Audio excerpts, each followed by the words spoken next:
নমস্কাৰ, মোৰ চেনেলৰ অন্য এটা ভিডিঅ'লৈ আপোনালোক সকলোকে জনাইছোঁ স্বাগতম। আশা কৰোঁ আপোনালোক সকলো ভালে আছে আৰু ময়ো ভালে আছোঁ। আপোনালোকে যদি মোৰ চেনেলত আজি প্ৰথম আহিছে তেন্তে চেনেলটো ছাবস্ক্ৰাইব কৰি দিব আৰু ভিডিঅ'টো শেষলৈকে চাই যাব। আপোনালোকৰ কাৰণে আজি এটা ভাল খবৰ আছে। ভাল খবৰটো হৈছে যে আমাৰ মুখ্যমন্ত্ৰী হিমন্ত বিশ্ব শৰ্মা ছাৰে অলপ দিনৰ আগতে ঘোষণা কৰিছিল যে 22,000 নতুনকৈ বিজ্ঞাপন মুকলি কৰা হ'ব। তো তাৰে ভিতৰত আমাৰ অসম পুলিচৰ কাৰণে 2,000তকৈও অধিক পোষ্ট মুকলি কৰা হ'ব বুলি তেখেতে ঘোষণা কৰিছিলে।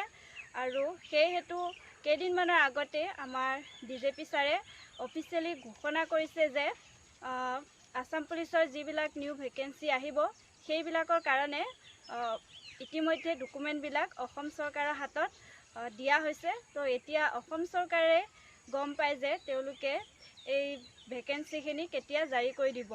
তথাপিও আমি আশা কৰি আছোঁ যে জুলাই মাহৰ শেষৰ ফালে মুকলি কৰি দিয়া হ'ব বুলি।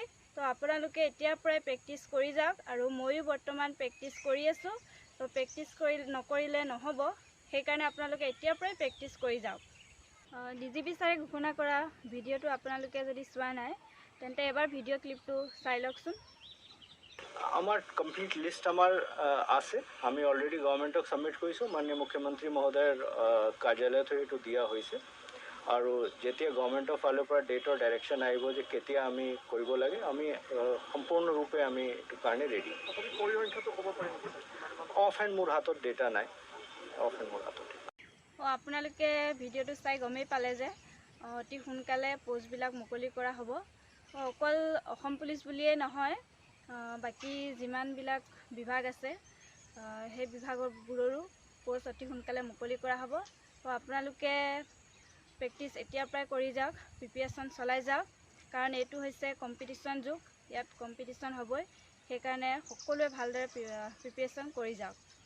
ময়ো প্ৰেক্টিছ কৰি আছোঁ অসম পুলিচৰ কাৰণে, আপোনালোকো ভালদৰে কৰি যাওক। চাকৰি এটা নহ'লে যে আপোনালোকৰ জীৱন নচলিব সেইটো কোনো কথা নহয়, কিন্তু বহুতৰে সপোন আছে খাকী পোচাকযোৰ পিন্ধা, মনো আছে।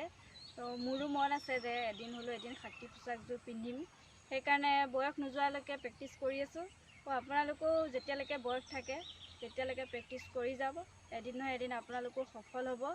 তো এতিয়া যিহেতু বহুত আৰু নিউ জেনেৰেশ্যন উঠি আহিছে, সিহঁতেও প্ৰেক্টিছ কৰিছে। তো সিহঁতৰ লগত আমি মিলাব নোৱাৰোঁ, কাৰণ সিহঁতৰ বয়সত এতিয়া সিহঁতি বেছি ভালদৰে দৌৰিব পাৰিব, প্ৰেক্টিছ কৰিব পাৰিব। সেইকাৰণে আমি বেছি হাৰ্ড প্ৰেক্টিছ কৰিব লাগিব।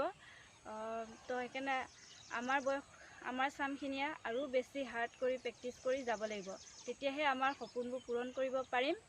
আপোনালোকেও নিজৰ নিজৰ সপোনবোৰ পূৰণ কৰিব পাৰিব।